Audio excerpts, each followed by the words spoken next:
Welcome, ladies and gentlemen, to the Soulful Hunter Podcast. I'm your host, Johnny Mack. Through this podcast, I'm on a mission to transform lives through primal adventure and to spread my mission of mentorship as conservation.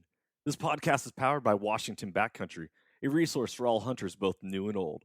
To find out more about Washington Backcountry, go to wabackcountry.com or search for Washington Backcountry on Instagram, Facebook, Twitter, and YouTube. The Soulful Hunter Podcast is also proudly presented by the Crazy Elk Company. Based out of the state of Washington with products made in America, they are providing solutions with gear to problems you didn't even know you had. Their tag wallet is one of those solutions, and I had the pleasure of using it on all of my hunts this last year, and it is now a mainstay in my kill kit. The tag wallet is a water-resistant zippered pouch that comes with its own reusable zip ties to safely and securely store your notch tag for quick and easy access. For more information, go to crazyelkcompany.com and use the code SOULFUL with a capital S to save 20% at checkout. Be blessed, everyone, and as always, stay soulful. This podcast is also proudly brought to you by OnX Hunt. When I first got into hunting, I kept hearing all about public land and different access and how to find different locations to hunt. I was like, well, how are people even identifying all this stuff? Well, sure enough, I came across the number one hunting GPS app, and that is OnX Hunt. If you guys want to get better at hunting and go deeper into your scouting, OnX Hunt is the number one GPS app for that. Join the millions of hunters who trust OnX Hunt to find more game, discover new access, and hunt smarter.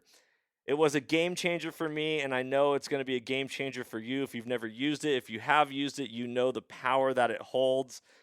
Guys, I really hope you enjoy this episode. If you want to know more about OnX, go to onxmaps.com/hunt and check out their app. Be blessed, freedom on, and stay soulful. All right, everybody. Thank you so much for tuning in to this episode of the Soulful Hunter Podcast.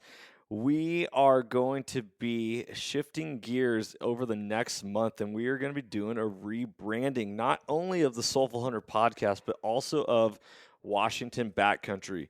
With the success of the show Soul Seekers and 3 different brands going 3 different directions, I was like, all right, it's time to take it serious, focus and narrow and funnel everything into one name, one brand. So this podcast over the next month is going to be transitioning into the brand new show Soul Seekers Podcast, to line up with our show Soul Seekers on Carbontv.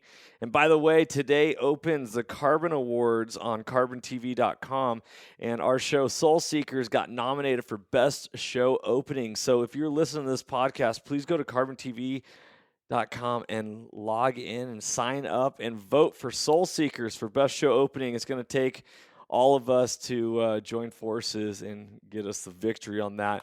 But once again, we're going to be transitioning the title of this podcast along with all social media accounts into what is called Soul Seekers. So you'll be finding content at soulseekersnation.com coming up in the near future. So hope you guys enjoy this episode. I'm really excited to share this with you. This is going to be a fun one with Lucas Oswald, the host of the Publicly Challenged podcast. And we dive into a lot of interesting topics, but specifically about foraging while you're hunting. Really interesting. Hope you guys enjoy it. Be blessed. Freedom on. Stay soulful.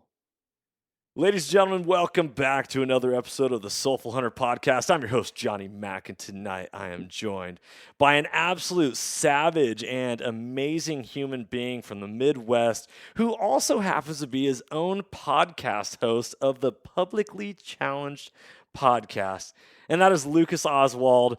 Luke, what's up, brother? You just over there picking fatties, hanging out, or what? Yeah. What is up, Johnny Mack? How you doing, brother? Doing great. It's always good to talk to you. Dude, it's great to talk to you as well. I love that shirt you're wearing. What is that? That is one of my original designs, picking fatties. So within the next week, you should be able to go on publiclychallenged.com and pick yourself up one. Sweet. Dude, I love picking fatties, man. I always remember, this may not be like the most appropriate bumper sticker in the world, but I do remember this from my childhood. I had an older cousin, and he had like this old hard body Chevy truck, and It was one of those ones where like he even put a steering wheel knob on it so he could drive it one-handed and just like rip turns and all that. And he had this bumper sticker on the back of his truck that said "Fat chicks don't ride." So every time I see that shirt and the saying "picking fatties," I'm like, no, man, I can't. You can't pick fatties. You can't. They don't ride. But in your When it case, we're comes to talking morel about morel buddy, mushrooms. Totally that's right. different. That's wearing this shirt is like a virtue signal that you are the morale master. So Dude. So whose hand is that grabbing that mushroom? it's just a rendering, a drawing. It's nobody's actual hand. It's It not look, like it was a photograph that was changed into. It was a design that I came up with and had somebody render for me. it'd be super cool if that was your hand. So, okay, question for all the foragers out there, because we're going to be talking a little bit about foraging on this podcast tonight. Is it proper protocol to grab a mushroom and pull it, or is it better to have a knife and actually cut the mushroom so that you leave the root system in place?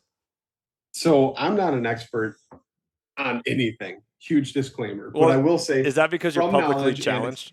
I'm publicly challenged. So, like I said, I'm not an expert on anything. I think it's been put best to me that I am a eternal student of life. Oh, nice. And I like that because it's true. I'm just on a quest for knowledge, kind of doing my own thing.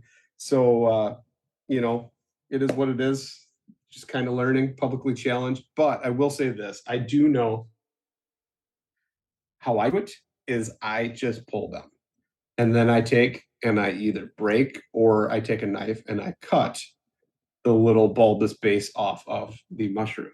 But you don't want to put that mushroom, if you pluck it, into your basket or your bag or whatever and contaminate all your other mushrooms with dirt, because the more you rinse and wash them, the soggier they get.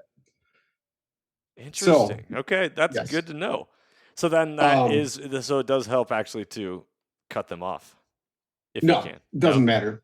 It doesn't matter either way. There is no scientific data whatsoever. And people, it's what's funny is like it's a point of like contention against people, like with people that they will sit there and argue with each other. If you ever go onto a mushroom like forum online, it's insane.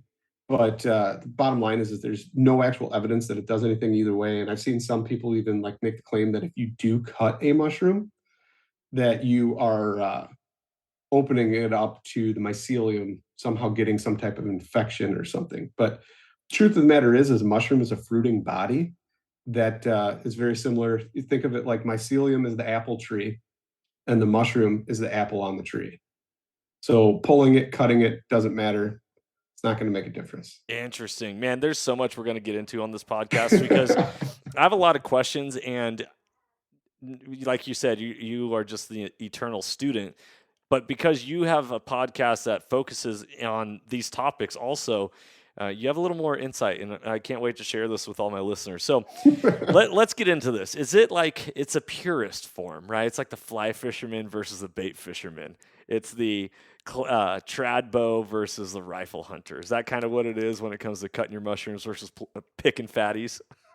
One could definitely say that. I mean, that's like people going around picking mushrooms and putting them in a grocery sack. And I'm not talking like, your highfalutin grocery sacks out in the state of Washington, that are the reusable, whatever. I'm talking like a plastic grocery sack.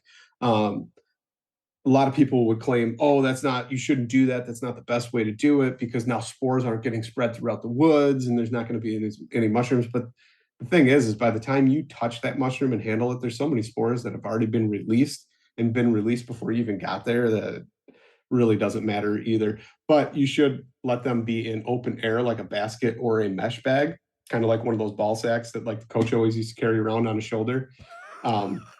Dude, you make me laugh. I'm sorry, Lucas. Because it gets circulation in it, you were a gym teacher, right? So, I was gonna say, man, one of the major rules of being a PE teacher is you got to be careful about how you choose your words. So it's like, hey, don't touch my balls, or hey, put down my ball sack. Like you don't say stuff like that. I did say mesh ball sack. You know what I mean? So right, like so it breathes better. Yeah. Yeah. That's hilarious. That's really interesting. I always just put my mushrooms wherever I can put them at the time. In my palm, maybe I take my hat off, put them in there, put them in a stuff sack from my sleeping bag or like whatever bag I have in my backpack at the time, or Yeah. my initial ascent zipper pocket on the side. I actually found their I've actually I found on the spring bear hunt in Idaho with Dennis from Initial Ascent, I found that the really long spotting scope or tripod pocket, we filled that bad boy up with morels. That's awesome. Yeah, No, what better way to eat them than on the side of a mountain after you rendered bear fat and cook them in bear fat? dude, I mean, it's an that's epic thing. It's epic yeah, with some tenderloins. Maybe even bring an onion with you, or pick some wild onions, chop them wild up. onions. Yeah. Yeah.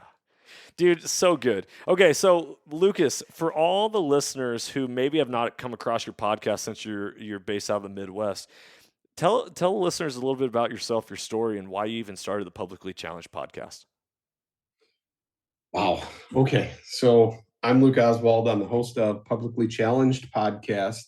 It's my quest for knowledge to become a better hunter, angler, and forager. And like the title of it says, publicly challenged. So yes, almost all of it is on public land. And I just talk to people to try and get the answers that weren't necessarily getting answered, but get them answered in a way that can educate not only myself, but others. Beautiful. How long have you been hunting? I've been, well, geez, I don't know, small games since I was a little kid, probably around the age of 12 or 14. When I was 15, my dad bought me my first bow. Me and my buddies, we shot our bows for like an entire year. And then we were like, hey, man, we're going to hunt. And had a piece of property that my parents owned. And one of my buddies' dad set up a bunch of different tree stands on it for us. So we had no clue, right? And back then, the only option, there wasn't YouTube, there wasn't all these other online forums or anything like that at the time. Pretty sure we didn't even have cell phones. um, and we just kind of, he set up some tree stands and we went out there and made a whole lot of mistakes. And it took me 4 years, 5 years before I ever killed any deer with my bow. And when I did, it was a double. So You shot that's two deer pretty, with one arrow? not one arrow, but two deer in one sit. And Awesome. it could have been a third, but I only had an arrow quiver that held 3 arrows. And when I was climbing up that morning, I was running late. One of my arrows got caught when I was pulling up my bow on the ladder that was going up, and it dropped to the ground. So I only had 2 arrows. Oh, And bummer. so I had 3 tags in my pocket. I shot two. I shot a actual decent buck for a first buck, and shot a doe that came in right after him. And then another buck was actually following her and trying to push her along. And I tried to climb down actually to get my arrow. And when I did, the buck started stomping and put his head down, and he was like challenging me. And I'm like, I'm gonna get gored doing this. Oh, So man. I just climbed back up in the tree stand and waited. About 20 minutes later, after he realized that the doe wanted nothing to do with him, he took off, and then I went down and collected my harvest, and a memory that lasted forever. That's epic. So when you started hunting, you said you started hunting with small game. Are we talking rabbits? Are we talking birds? Or like out in Washington on the West Coast, you don't squirrel hunt. But in the Midwest, squirrel hunting is, I feel, I don't know, maybe I'm speaking incorrectly because I don't have experience with this, but like that's pretty standard. Is that what you were doing? So I did a little bit of that with my dad, not a whole lot, mostly upland game. So it was rabbits and pheasants. We really don't have any quail per se in the Midwest here anymore. But yeah, it was mostly rabbits and pheasants. And then I also did a little bit of predator management with my dad, which was a pretty cool experience. First time being able to sit down by myself with a scoped rifle. And, he gave me my lanes of fire as far as where I could shoot versus, crossing paths with another hunter. And we'd set up on different points on a field and wait at night and do some calling and try and shoot some predators too on some farms. That's so cool. What an experience. How old do you think you were at that point? Probably 14, I would say. My dad set me up, and then he'd go sit on like the opposite edge of the field and tell me which directions I could shoot, and don't get too excited. Make sure that, your shots within that zone, and if it is, take it. That's cool. Lifelong memories, I'm assuming. What like Yeah. those ones Oh yeah. last with you? Is that like the first experience of like sitting in the woods at night or in the dark or No, honestly, those were pretty much when I was by myself. I mean, because you're not sitting in the woods, you're on a field edge, and you know how it always stays a lot lighter, on a field edge versus in the woods. My first experiences with that were when I was 15, 16, somewhere in there, when I first started actual bow hunting. Um, and that was, interesting walking in through the woods in the dark. And back then, headlamps weren't anything like they are now, too. yeah, I hear you You're on that. carrying a mag light with D cells in it if you wanted something bright. But Yeah, that way you could always hit it with the flashlight also in case like, like, I got a club here, you know.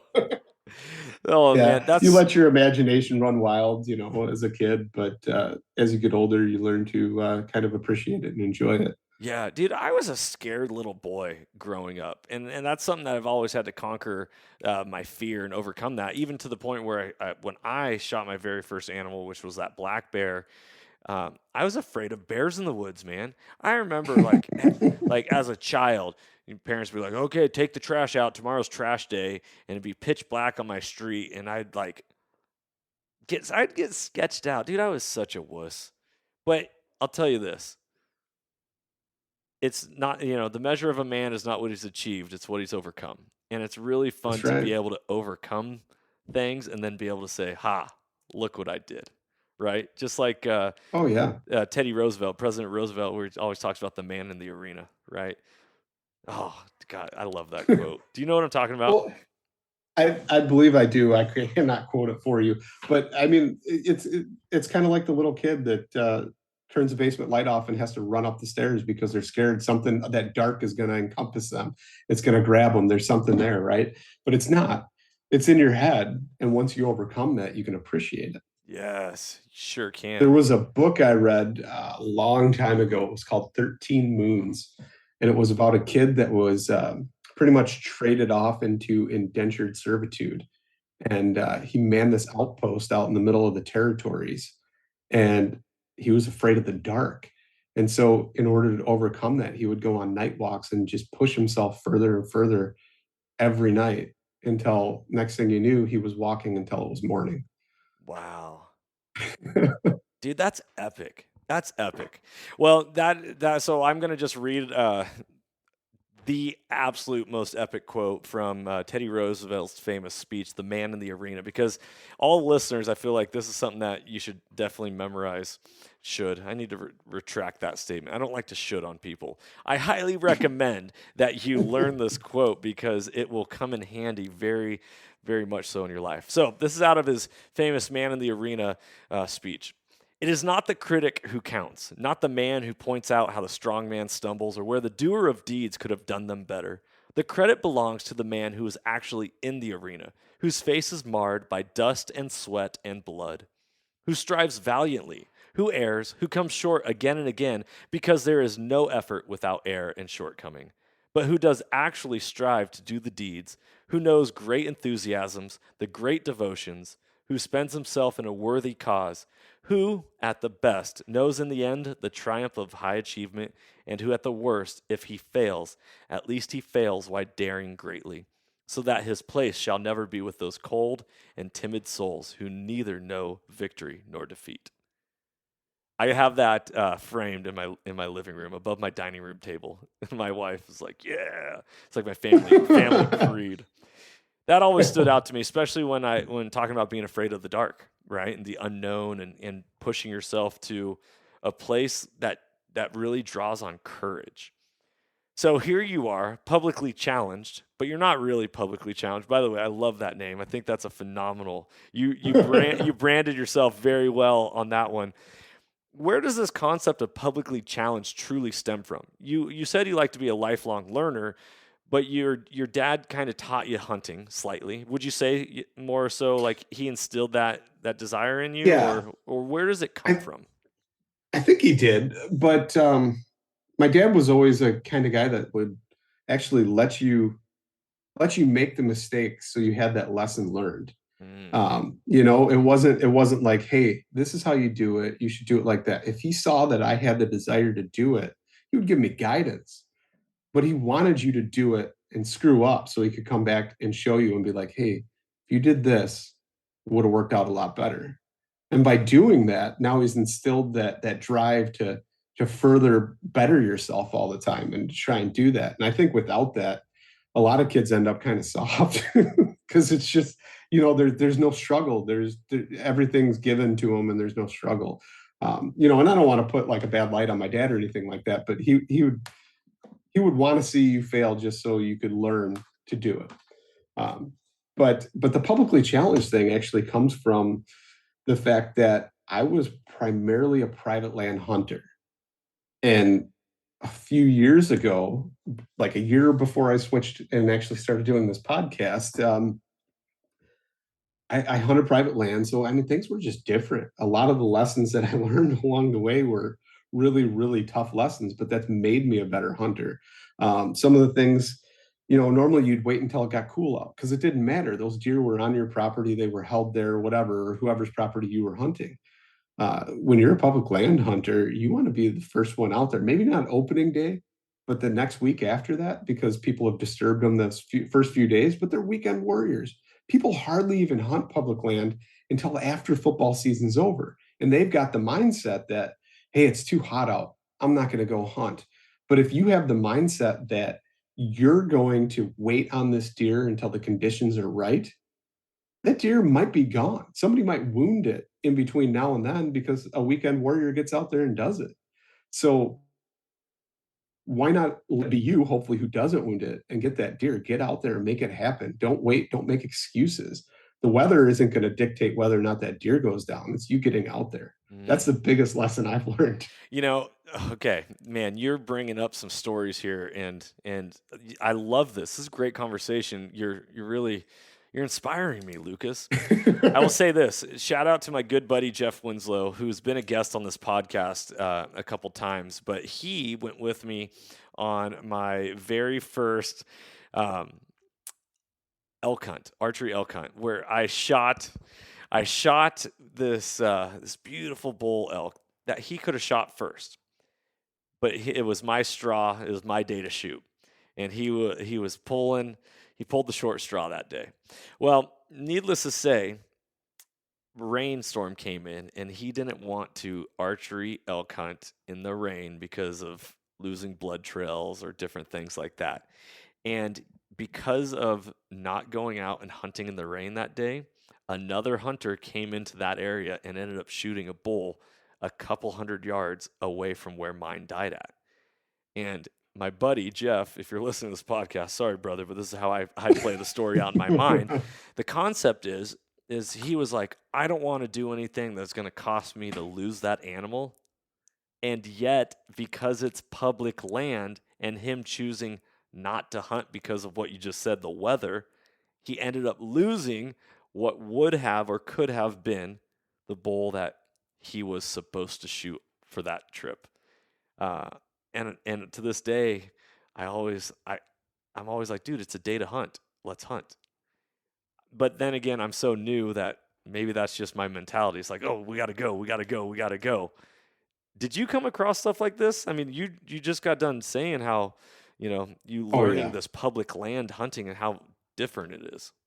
So, I mean, one of the other examples I learned is like cold fronts. You got a cold front coming, there's going to be a lot of people getting out, but they don't stay very long.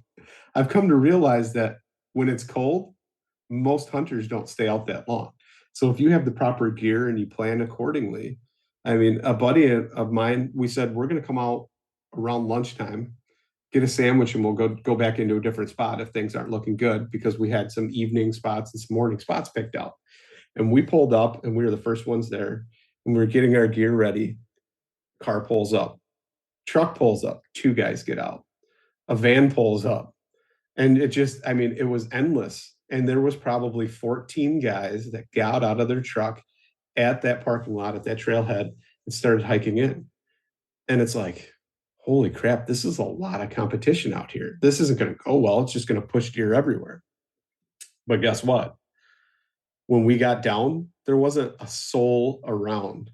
We were the only ones out there that stayed out there. Did we get a deer that morning? No. Actually, I think my buddy might have got one that afternoon though.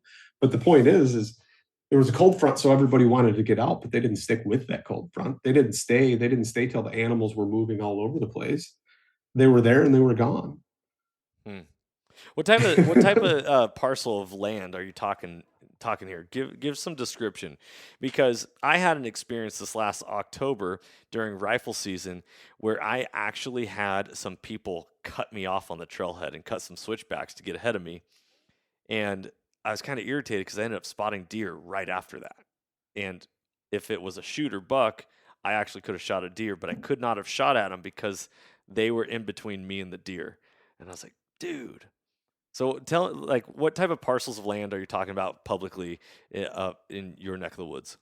So, I mean, they're not huge parcels. It's not like BLM land or anything like that, like out west. Some parcels are only 50 acres, and the, I don't hunt those though.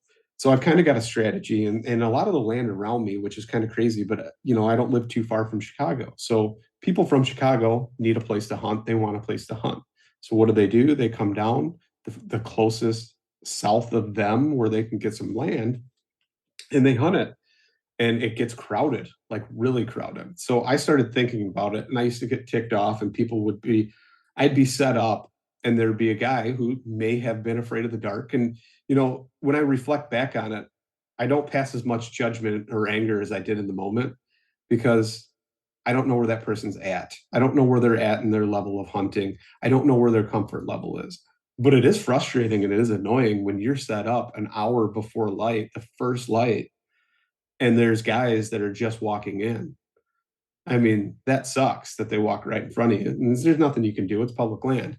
But to better my odds, I started traveling an hour south of me, or an hour east of me, or an hour west of me to hunt different properties, and they're less crowded. I mean, as you get away from that population density, the less crowded those properties are. So I started doing those, and came up with a few different strategies, which I don't know if I really want to share, uh, Oh, secret squirrels.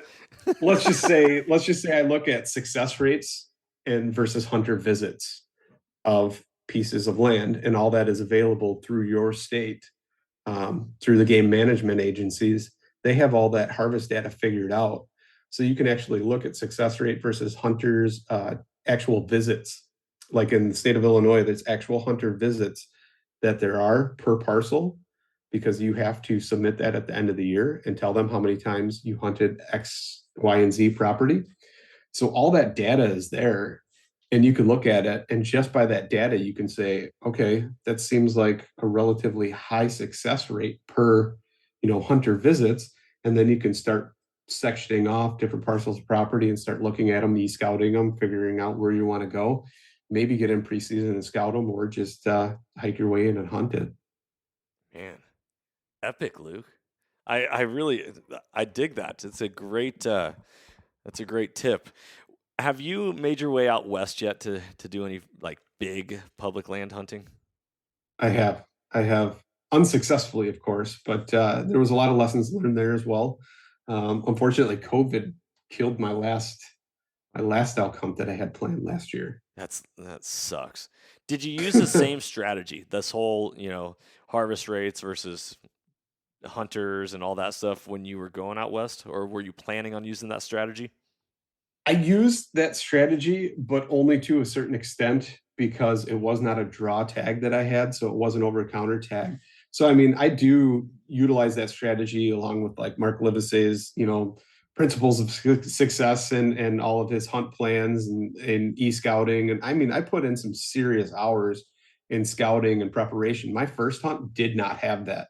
And I mean, I know why. One, I wasn't successful. I was discouraged the entire time. My hunting partner, he was definitely more prepared as I was, as far as looking into um, the actual hunt itself, and different land, and downloading maps and all that kind of stuff. But he just wasn't at the same level as far as comfort in the outdoors and being able to stay out there as long. Mm, Interesting. How much do you think digital scouting plays a role in your success? Oh, it's leaps and bounds. Definitely, it's definitely a key factor in success in anything you do. I mean, even hunting in the Midwest, I looked for access routes and exit routes, and then I base those all upon the wind. And then I'm a huge water access fan. I like if I can find water access or water access that takes me to a different chunk of land that's still available to hunt that other people might have difficulty getting to. Well, now you just opened up a huge advantage to yourself. Are you hunting in waders? Are you doing a pack raft, or how do you go about that? All of the above. I've tried numerous methods. So there was one spot, and I'm not going to get into too many details on it because it's still an awesome spot. Um, but I couldn't figure out a way to get there, and it floods a lot. And I tried doing waders, and depending on how flooded it was, waders would work at times. But then you're lugging around the waders and whatever afterwards, and then getting out at night kind of proves to be difficult. Um, there's some super thick areas too with different like thistle, thorns, and all kinds of stuff. Some willows, like it's crazy to try and get through.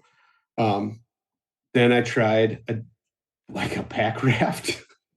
And so hike in with full frame pack, pull that thing off, inflate it.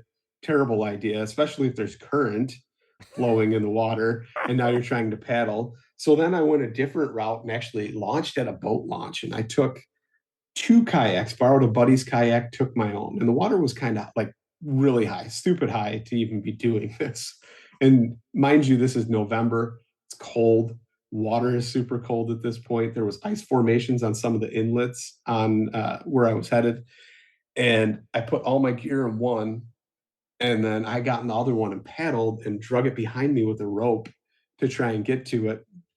And it worked out fine. I mean, it worked out fine on the way there because it was downstream. And I got out, and before I even got out of the kayak, I had two does run past me on the bank where I was parked, like pulled up into. What? I, I get out, I grab my decoy, and I got a decoy in one hand and a bow in the other hand, like a Montana decoy. And I'm there, and there's like a little forky buck, and all of a sudden he's like wanting to charge that decoy, and I'm maybe 8, 10 feet away from him, like no BS, 8, 10 feet away from him, trying. And I'm like, I'm not going to shoot him, but like this is really cool. And so I'm like trying to figure out how to like, so I hold with one hand my bow and the decoy with the sticks in the hand, and I try and reach back and grab my cell phone and record all this action that's happening. And finally he gets kind of, I don't know if he was intimidated or just kind of sensed something was off, but he ran off. And I just had amazing experiences.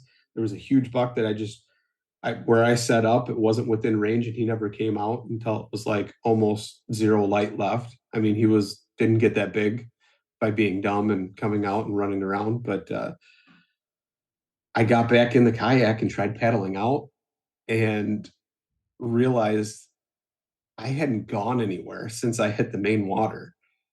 The current was just pushing me, and I was paddling as hard as I could and maybe went 100 yards, and I had like a mile to go.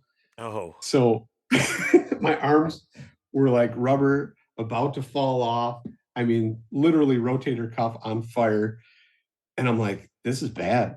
Like, there's a dam not too far from here. Like, if I go all that way down, like, this could be really, really bad. I'm going to have to just like get to the shore and figure out what I'm going to do from there.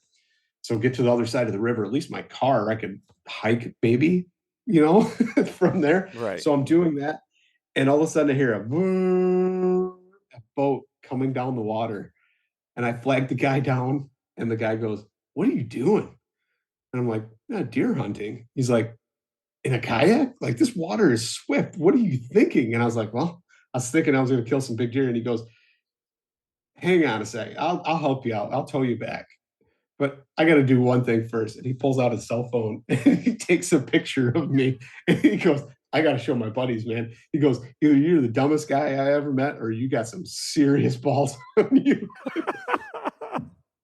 And he goes, To be honest, if you had a big buck in there, I probably wouldn't help you just because of pure jealousy. But here, so he pulled on the kayak that I had all my gear in, and then I climbed in his boat, and he threw the other one up there and took me to the boat launch. So it was Wow. pretty cool. And I was like, man, I'll pay you whatever. And he's like, no. He's like, we're hunters and we help each other out. That's what we do. And I Love was that. like, that is awesome. That's That is so awesome. cool. So yeah, I that bet was the karma, he probably killed a monster buck that year. maybe. I don't know. I don't know. That Never is saw him again. that is wild. Okay, so here you are. How many years have you been hunting public land? This is like 4 years, you said? 3 years? 4 years. Yeah. So when you started your journey of like, oh, I'm going to get off the private land, did you also start this journey of foraging as well? Or did what kind of came first? Or how did foraging come into play along with hunting? So like when I was a little kid, and I don't know about you, but I was always into, well, one, watching like Rambo and cool movies like that Yeah, totally. for sure. Um, Had all the cool like gear and the headband and stuff. But besides that, my dad bought me a book, and it was, I'm gonna mess it up, FM something 71 or something like that. Basically, it's the Army Field Manual on Survival. And I was, old enough to read it. So like just studied that book, looked at the pictures, the diagrams, and like loved it. And the foraging stuff, they were terrible pictures, but you wanted to go out and try it, but you were just too scared because you thought, you're going to poison yourself. And everybody has always kind of instilled that into you. And modern society's like, oh my gosh, you forage? Like what's wrong with you? Like you're going to poison yourself. Oh, you pick mushrooms? Oh my gosh, you're going to die. There's so many poisonous mushrooms out there. Hmm. And realistically, that's not that true. But so because of that being instilled in you, you kind of give it up and you forget about it, other than like nibbling wood sorrel, which I think is clover with the little yellow flowers when you're a kid on the playground.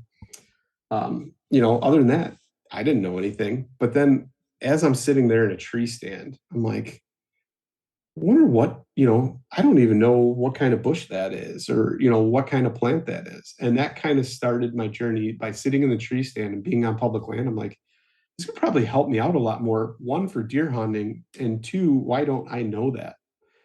So kind of started there. Before that, it was mushrooms, and I started doing morels probably even before I started hunting public land, but that was it.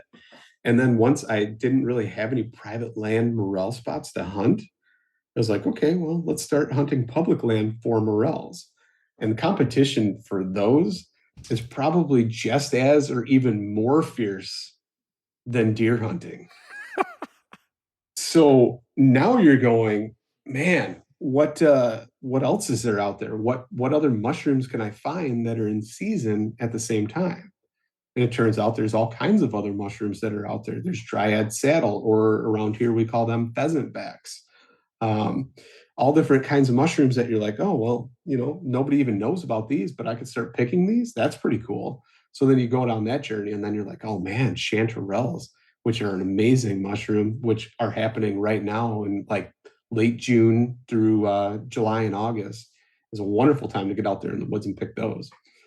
So I mean, there's all kinds of stuff, and that whole mushroom journey definitely started before the actual foraging. But I remember the exact moment. I was sitting in a tree stand on public land and just looking around and started trying to identify mushrooms because I started learning trees. But then because I learned the trees, I was like, I don't know any of these plants though. And I bet you there's food all around me. I just don't know it. So that's how that journey started. That quest started. Wild. Dude, okay, that's so cool. What tips do you have for finding mushrooms that you could share with the listeners? Well, mushrooms like moisture. So anytime after a good rain is a good time to get out and start looking the few days after that nice rain that you had. Um, as far as tips, the best tip you can possibly have is get yourself some great field guides. One of them is All That the Rain Promises. And I can't remember who, I'm going to feel like an idiot for this one, but All That the Rain Promises is a good one. And it's got some really goofy looking guy with a trumpet and a tuxedo standing there like he's skulking around with that. Uh huh. I'm not sure where that comes from, but that's a pretty good one. Um, some of the other ones, like if you live in the Midwest and maybe even out west a little bit, but um, Edible Mushrooms of Illinois and Surrounding States is a great book as well, especially for the beginner. Stan Tequila makes one called The Safe Seven, and that's like the ultimate beginner's book because it only deals with seven mushrooms that don't really have any lookalikes or anything poisonous related to them. Uh-huh. So that's kind of a good one. Um, so, I mean, definitely get some good field guides. Maybe join like a mycology club. And believe it or not, there's a lot of them in your area, wherever you are. So, especially like Washington. Washington is a huge, like, I think they call them mycophiles, but huge community of mycophiles out there. And I mean, what's crazy is like the whole state of Washington is like the perfect ecosystem for mushrooms almost all year round and just a crazy amount of species with, like rainforest and then your ag land and everything else. It's like the perfect mixture of everything. And the temperatures are just right with the moisture and it's a wonderful mix there. Dude, so cool. I have never found, at least with my knowledge, a chanterelle. Um, always thought that they'd be easy to identify and I should stumble across them. But I also didn't know that they are out at the end of June, July, and August. I just recently started the last couple years finding morels and really loving them. But I never targeted morels. They just ended up always being in the same locations I hunted bears in, specifically in the springtime. Springtime bear hunting and morels go hand in hand, which obviously because that's when they're popping up. But it seems like in the locations where I'm hunting for bears, that's exactly where I'm finding morels. Um, Do you hunt for bears on the edge of burns? Is that Oh man, that's a really nice pickup right there. So yeah, in the burns and all that, all of a sudden you're seeing that. So is that how you like? Do you find yourself being a better hunter because you also know mushrooms and you also know the flora of the forest? I mean, I think at some point it definitely crosses over to where it helps. I mean, I'm definitely not at the same level as some of my friends that I have, but learning plants, learning trees, I mean, all that stuff is super important because say you start learning trees and you realize that, certain conditions start reproducing the same results for those trees, for those mast crops.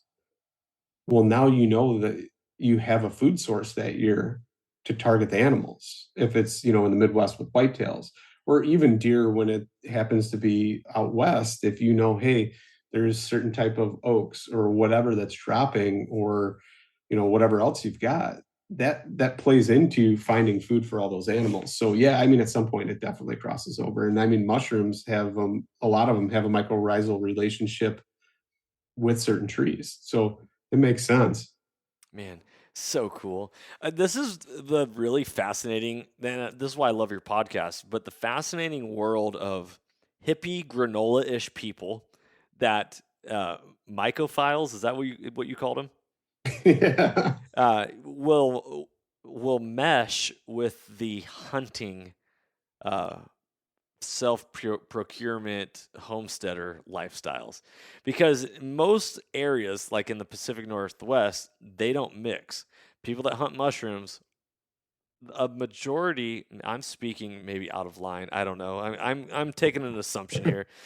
From my experiences, people that hunt mushrooms don't hunt and don't support hunting of animals, but they love being in nature and respecting it and nature watching. What's your experience of that in the Midwest with your crowd that you've ran into? There is a diverse crowd when it comes to foraging. But as of lately, it seems that there is a very different and diverse crowd of hunters. And it seems sometimes that some of the old guard doesn't necessarily like or accept these other hunters, but I like to see it as we're all there and it's the same purpose. I mean, maybe theirs is different than yours. Yours is because it's ingrained in your past and in your history. It's in the way you were brought up. Theirs isn't necessarily like that. Maybe it is in the pursuit of food, and they're a foodie that all of a sudden realizes that, hey, this wild game, this fresh meat that I can go out and get myself and have this amazing experience, maybe that's what they're after. But we all kind of need to realize that it's a shared culture. And if we don't share it, it could die. That's something to look at. But like going back to what you were saying, though, it's mixed. It's mixed. But then again, I never would have thought that I would be considered crunchier granola with some of my views, 4 years ago or whatever. And now all of a sudden, scripts have flipped. So I don't even know where I'm at anymore. If I could, and I hate to classify you and label you, but you're in the primal nature. You're returning to the Yeah. roots, and I think what that's your logo, your podcast logo, isn't it like a Yes. cave Yes, it drawing with a is. dude shooting a bow? And So what's funny is I wanted like petroglyphs or cave drawings, but I also wanted to incorporate the modern. So if you look closely, the encompassing circle that's around it and the two lines, it actually forms a rifle scope. oh, So nice. so you blend the primal with the modern, and that's where it ended up. Well done. Yeah, so you're living that primal lifestyle, and I think there's a lot of people that are realizing with society, and this is where things can go political or conspiracy or whatever, but there's food warehouses all over the country that have been burning down. There's all sorts of weird things that are happening to cattle farms and all this. And it's like, at what point do people just need to be self-reliant and be able to learn how to take care of themselves and their own family and not just rely on a grocery store or rely on knowledge that someone else holds? And people are like, dude, I actually need to know this myself. It's pretty, Yeah. like it's empowering. And I think this is like, just like you were saying, I didn't know anything about mushrooms. I don't understand why real life stuff that is the difference between life and death, right? Picking a mushroom that'll kill you, picking one that won't kill you. Or if you ever, what is the Into the Wild? You ever seen that movie where Yeah. he goes up in the wilderness and ends up more or less killing himself because he ate the wrong plant, right? Yeah, well, that kid killed himself long before he ever went out there and ate that plant. Like, there was a lot of things wrong. He did not have the knowledge or experience to be out there doing what he was doing. I mean, he didn't. He talked to people, maybe took notes, journaled, and he was a super intelligent kid. But like at the end of the day, he'd never done any of that. He'd never experienced it in a controlled setting, let alone throwing himself out there. And then when he thought the meat was spoiled just because there was flies on it, like meat isn't spoiled just because there's flies and maggots on it. Cut it off. Start smoking it, and those are going to go away. Like there's so many aspects to that where he went wrong long before he ever almost starved to death, and then ate the wrong plant that ultimately ended up killing him. Look at you. You seem pretty passionate about this. You've talked about this before, I'm assuming. I have. I have. How many times has this story been brought up on your podcast? You know what's weird? None on my podcast, but as of recently, I've discussed this like 4 or 5 times within the last couple of months. Really? And it's like, if the thing is everybody's so disconnected from all these basic skills that we used to have. I'm not even talking like thousands of years ago when it was, primal man or whatever. I'm talking like last 100 years. People used to forage. They used to pick things. I mean, a prime example of something now is everybody sprays their lawns and has this well manicured lawn, and it's this perfect lawn. It's monoculture. It's terrible. It's not biodiverse. The soil isn't healthy. And on top of that, they used to put out government pamphlets during the war when everybody was trying to conserve things and there wasn't certain stuff in the grocery store because they wanted to ship, different foods to the troops and stuff like that. They used to put out pamphlets that told you certain weeds that were common weeds that grew everywhere. So as a substitute for spinach, use lamb's quarter. Here's what it looks like. And now it's, hey, spray that. It's ugly. It's terrible. And it's probably one of the most nutritious, readily available things you can get. I mean, it's got like copper, manganese, more iron than spinach and a bunch more stuff in it that's good for you that you need. I mean, you can't even break down magnesium or zinc without copper. So all these people that take like copper or zinc supplements and magnesium supplements, it's not doing any good unless your body has the proper stores of copper. And there's very few foods that you can eat that give you enough copper that you need for your body. Dude, you're mind blowing me right now, bro. I hit the sweet spot with you. You are a wealth of knowledge that you have never revealed before. Keep going. What else? What else? I've heard the concepts of like of people saying letting your natural environment dictate your yard actually is healthier and better. It looks horrible, but Oh, it does. My neighbors probably think I'm nuts, but I haven't sprayed my lawn in like 7 years. I actually stopped spraying it just because I mean, here's something, and this is a whole different topic, and this could get political, whatever, but Roundup.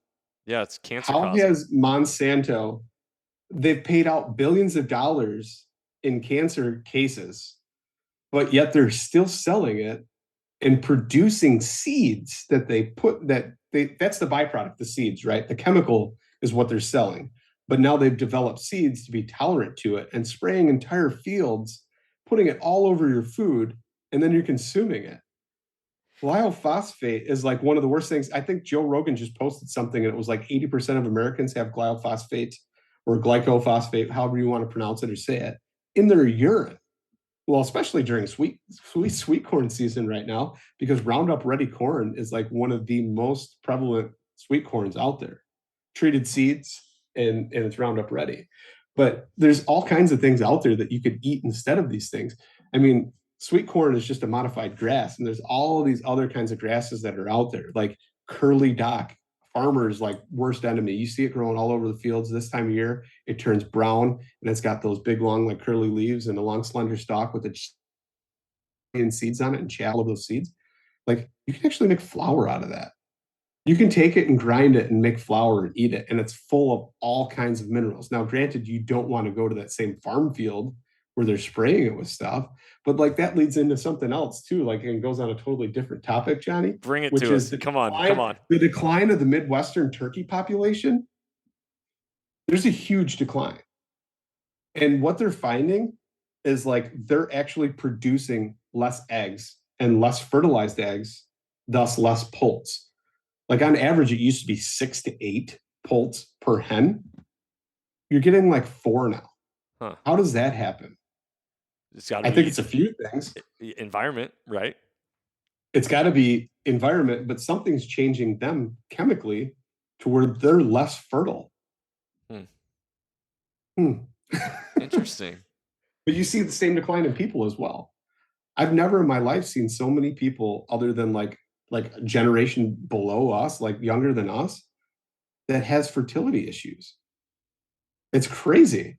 But hey, I know a girl that's, my wife's a few years younger than me, and she had all kinds of fertility issues, and she changed her diet, started eating right, consuming raw liver even. And I'm not talking like regular grocery store liver. I'm talking fresh, like elk liver and farm raised, natural, grass fed liver and all these different things. And guess what? Her health has improved, and now she actually is expecting. There's no doubt that the saying "we are what we eat," Yeah. like sayings come from places for a reason, right? For example, the rule of thumb. Okay, this is a bad one, but the rule of thumb, state of Montana, you used to, if your wife or children, or I forget exactly, did something wrong, like did something really bad, that you could go to the courthouse and there was a tree and you could grab a switch off the tree that was no wider than your thumb to smack them with. To beat them with. That's the rule of thumb. Fascinating. So we have these sayings that come from history, but yet if you actually stop and pause and like, what is the purpose and point of what they're trying to convey? It's mind blowing. But I think this is a whole point of society, is that we're going too fast. We're constantly, and this is, you want to be a successful hunter, slow down, right? We Yeah. we were just like fast food, fast food, fast food, fast media, consume, consume, consume, bam, bam, bam, bam, the buzz. And at the end of the day, it's horrible for us. We're not satiated, we're not healthy, we're not fulfilled, we're not any of these things, and we're always looking for the next best thing. Yeah. I've you're getting me going. I love this. So Inspire people. And so here we go. We're getting after it. Keep going. so one of the things is if you look at actual, so you go to the grocery store and you buy produce. Okay, say you want to eat healthy. So you're eating broccoli, maybe some kale, maybe, I don't know, Brussels sprouts, whatever. Those are all in the same family. Those are all brassicas, cauliflower. Those are all brassicas. So technically, that's only one gene, like one species that you're eating that has just been modified over time to produce the same results. That's one species. And so there's thousands of species out there. And as modern humans, we only eat like 30 of them if you consume from the grocery store. Yeah, That's it. corn, potatoes, Yeah, broccoli. like that is it. And some of them are all related. So, like if you took broccoli and you let it revert back over time, like just kept replanting the same seeds, even though it's heirloom, whatever. I think it's for an heirloom, it's only like 10 generations, and then it's considered an heirloom if it never reverts back. But eventually, it's all going to revert back to kale. Specifically, I think it's like Latticeo kale or something like that, which is like Jurassic looking kale. That's And it. and they always say kale's the healthiest for you. Yeah, that's, I mean, so it's crazy though. But like there's all these things out there that are growing in healthy soil. All the soils are depleted for any like modern ag. It's all it's all stuff that you have to put stuff into the soil in order to even produce the next year. Like we're 1 year away every year from complete soil devastation. So all these crops, they're unhappy crops, they're unhealthy crops. We're putting synthetic man-made things on them just to keep them growing. And all around you is this perfect balance that some may not agree, but I think God created. God created this perfect balance of everything that works together to keep everything healthy and happy. And we just honestly, we need to revert back to that a little bit more. I mean, everything out there has its purpose, it has a season, and it has certain vitamins during that season. Like just the dandelion plant alone, different times of the year has different benefits for you health wise. So in the spring, you get the early leaves, and then later on you get the flowers, which have like amazing liver cleansing and heart health benefits. And then later on you dig up the roots in the fall, and those have certain vitamins and minerals and everything you need as well. And then like people used to drink sap. Like it used to be a ritual that you would tap trees and you would drink that tree sap, but it's full of a lot of minerals that because you're lacking vitamin D are depleted in your body. It used to be like a rite of passage at that time of year. You would take the first sap from the tree and everybody would drink it. And what they were doing is actually restoring their health from a long winter because that's your first foraging item of the entire year. It's almost what like marks the calendar because there's that void for a while there in the winter. And that's when you actually take time and start processing all your nuts that you harvested and collected because there's that dead time. But then you do that, and then it's tapping season, and you tap the trees, and you're getting the minerals replaced in your body that you were depleted. And then after that, it moves on to the next thing, and it's this cycle that was perfectly created to give you what you need. Yes, dude, you're speaking my language, brother. I love this. This is epic, epic. And knowledge, the more like, but people don't thirst for knowledge like they could. I think they do. They just don't know where to look anymore, or they want instant gratification. They've been conditioned to not have to work hard for anything anymore. But the best things people are ever going to get in life are something that they're going to have to struggle with, something that they're going to have to force themselves to do. But that's when the end result is worth that's the biggest reward you're going to get. And then that knowledge, I mean, what's crazy is everything I've learned within the past couple of years, my kids, 6, 5, and 3, newly turned 3, know more than I ever knew in my whole entire life about plants because they're out there. You ask my daughter, my middle daughter, what's your favorite plant? Chicory and dandelions. Why? Because they're beautiful and beneficial. The two I B's mean, of foraging, beautiful and beneficial. yeah, beautiful and beneficial. I'm like, well, what do you mean beneficial? Well, you can take the roots, you can make a coffee substitute. It's got, different health benefits. I'm like, what? I never even knew what chicory was until, I mean, you've heard of it, right? Like, oh, you got to plant that for deer on food plots, chicory and clover. Well, I never knew about the medicinal benefits or any of that kind of stuff, or actually what it even looked like when it grew tall, because you always mow food plots, so it's young, fresh, tender stuff, right? Like completely different. It's a different world. Interesting. Man, we're crossing a lot of things. Okay, so have you ever gone into a topic of healing power of mushrooms on your podcast? Now, are we talking like psychedelic mushrooms, or are we talking like Oh yeah, baby. healing We're paro we're of talking like psiloc different compounds? psilocybin. Wait, psilocybin. Psilocybin. Psilocybin. Um, Yeah, well, man. like, I mean, okay, ayahuasca. I mean, all this stuff that is natural in nature and generations have done. There's a big push for it, and here you are picking fatties. I mean, I feel like it's on the table to be talked about. so let's talk about some other ones first that aren't necessarily that, but like there's been cancer research that has been done for breast cancer and prostate cancer. It's called turkey tail mushroom. It's like everywhere, right? It's super common, easy to grow. Even if you wanted to actually like take logs, inoculate them, and grow them, you could grow them on your own. Which anybody who's interested in mushrooms and kind of scared to go out and start picking them, get a mushroom kit and find some like logs. Find somebody that's got a tree or whatever after a storm. Go cut these logs, take that mushroom kit, inoculate them, and you're going to grow your own mushrooms at your house in your backyard. It's amazing. Then you have this huge, beautiful harvest. It's grown a natural way. You're just taking the spawn and literally plugging holes. And then next thing you know, these big, beautiful mushrooms the next year grow out of these logs. What better way? I mean, how much? I don't know how much shiitakes cost a pound, but I'm sure it's a lot. But you can grow pounds of them in your yard. In fact, I interviewed a guy once that told me that he knew of, or there was a whole article that these people out in California had tree trimmers drop off all these logs at their house. So they got the logs for free. The tree trimmers didn't have to do anything with them. And they got these giant sunshades and they did their whole yard. And they were making $180,000 each a year just making and selling mushrooms to local restaurants, growing them in the yard. Okay, Yeah. it's time for me to get into the mushroom business. I have, Okay. I got this is gonna be another podcast. Be like, all right, let's write out some plans. But so Okay, turkey tail, honestly, turkey tail, they found in double blind placebo trials and they did multiple trials and there was like an 80% decline or a complete decrease in cancerous cells. hmm, So, like almost curing with these chemical compounds within this mushroom, using those and taking care of cancer.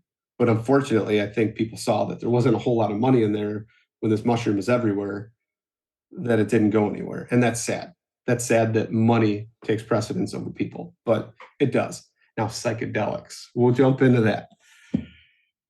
There's Netflix documentary right now. Anybody that wants to learn more about that can definitely go on there. I don't really want to speak too much on my history of doing these things or not doing these things, but I just will real say, quick, what's the name of the documentary that people can find? That oh do you gosh, know? you're So doing this to me. I'm sorry, bud, Um, but you are the mushroom master right now, dude. That's a shirt. dude, You I should don't. create a mushroom master shirt. Uh, but there's all kinds of research, and especially right now, it got shelved for a long time, mostly because of how it got classified and scheduled as a narcotic. So psilocybin, it has been decriminalized in some states for therapy purposes already. I believe right now Johns Hopkins University is doing more studies as far as mental health and experimenting with mushrooms. But even on this documentary, it's it shows. I mean, there was people that they interviewed that had OCD, like terrible OCD, and had tics where they'd have to lock the door 30 times before they went to bed. If something else happened, they'd have to check this or that 30 different times. Just crazy things, right? And the guy. Now we're not talking like, hey, I'm gonna go hang out with my buddies and go to a concert doses. We're talking like insane high doses, but they say it opens up your mind's eye and changes things. It chemically restructures you in your brain to where these tics, these things, these nuances no longer bother you. But they're doing it for depression, for cancer patients that are having a hard time dealing with the fact that they may leave this life, all different kinds of things. And then the people say, I wasn't worried about it anymore. I feel at ease. I'm at peace. I met my maker. Yeah. I met him. I was told it's fine. Come with me when you're ready. And everyone else around you will join you soon enough. Like these are things, these experiences that they had. Now, whether or not it's their subconscious or it's an actual connection to a different fabric, we don't know. The But the mind's third eye, baby. They say, that's where our soul lives. Our connection to God is within that yeah, pituitary gland in the brain and that and third there you eye. have it. So the There's all kinds of stuff. fantastic fungi. What is it? That might be it or something. There's one of them that is actually more than just, it's all psychedelics. So, but like one of the episodes in the series is just psilocybin mushrooms. Like, I mean, but then there's like Amanita muscaria and all different kinds of other, I mean, there's all kinds of other mushrooms out there. We're only talking about like one small little portion of different psychedelic mushrooms. Like psilocybin is just one. Yeah, man, fascinating. Okay, this obviously mushroom podcast is something that we're gonna have to do and follow up on. This has been super fascinating, Lucas. What type of plans do you have for this coming year, and how are you supporting yourself in overcoming your publicly challenged aspect? Getting out there, grinding it out, and just trying to make it happen in not only places near me, but far as well. Um, I don't want to talk too much about one of the hunts that I have planned because it's pretty special. I'm not actually heading out west this year. I actually opted out of that to do something else, and it might turn into a special little film project. So we'll kind of see where that goes. I love it. So you're starting to put together film projects. You're going down that route. YouTube. What's your goal? Film festival? Yeah, I think what I'm going to try and do is festival with it. I've also actually put together a little bit. I don't want to say too much on that either, but I've put together a pilot episode for a TV show that I'm going to be working on as well, and it is going to encompass the all-encompassing lifestyle of hunting, fishing, foraging, and really educating the viewer along the way on that journey. Yes. Does it cover the spiritual aspect of it? The spiritual aspect is tied into it. It's all a big circle, right? Yep. So you can't have the spiritual aspect without the struggle, without the learning process, without the mistakes made, and of course, the end result, which hopefully is the harvest. And then it goes all the way back again. Man, that's beautiful. That's beautiful. Okay, so Lucas, how can people find you? How can they connect with you? How can they pick up a sweet shirt of Pickin' so, Fatties? so picking fatties isn't the only one that's on there, but pretty soon, if you go to my website right now, it is under construction. But within maybe by the time this releases, it should be up and running. I'm hoping within the next week, so before August, my site will be fully up and running, functional. You will be able to shop on it. You'll be able to listen to podcast episodes, read blog articles, and just kind of follow along with the whole entire publicly challenged lifestyle. And that's at publiclychallenged.com. And then you can find the podcast pretty much anywhere you stream your podcasts. And some of them are even on YouTube as well. Yeah, if people have questions about some of the stuff you brought up, because you brought up some truly fascinating and not very well known information, what's the best way for them to get a hold of you? Probably reach out to me on social media. You can find me on Instagram, Facebook, and TikTok, which I'm not too hip on yet because I'm just not that good.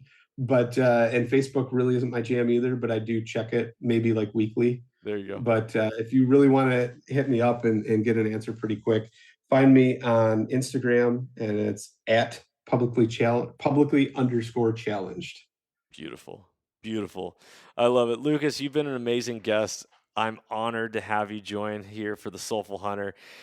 Guys, if you enjoyed this episode, give it a thumbs up, like it, subscribe it, leave a comment. Also, go subscribe to Lucas's podcast. You're going to learn a lot.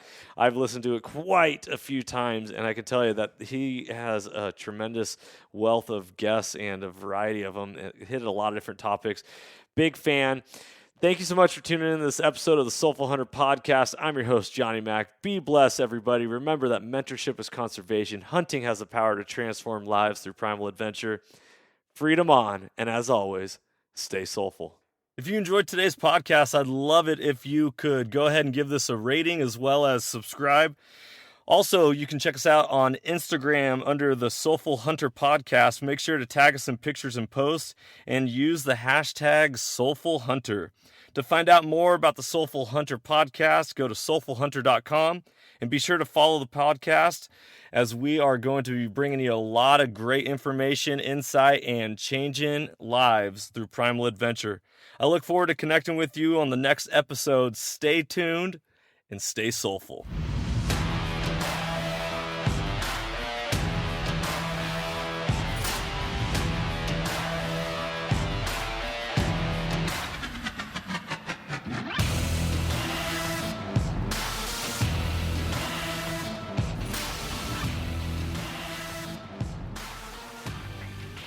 What's up, ladies and gentlemen? Johnny Mack here. Just wanted to give you a heads up that if you are looking for a community that is open to discussion as far as mentorship, conservation, the wild, becoming a better person, and all of that, there is a group for you on Facebook, and it is called Soul Seekers. Soul Seekers, we are all about making ourselves a better person. We're all about making sure hunting lasts for generations to come and encouraging people to get plugged in. Whether you are someone who has something to give or someone who needs to soak it up like a sponge, this is a community for you, and I strongly encourage you that if you're on Facebook to join Soul Seekers, and if you're not on Facebook, hop on there just for that group. It is only going to be as powerful as we all make it. And so just remember that life happens for you, it doesn't happen to you, and that you can't outgive good. You can't outgive good, people. I want you to understand that, and I want you to believe it, because when we believe that and we lead with courage and we lead with intention, lives are changed. Lives are transformed, just like on this podcast, transformation through primal adventure. Be blessed. Enjoy this episode. Talk soon.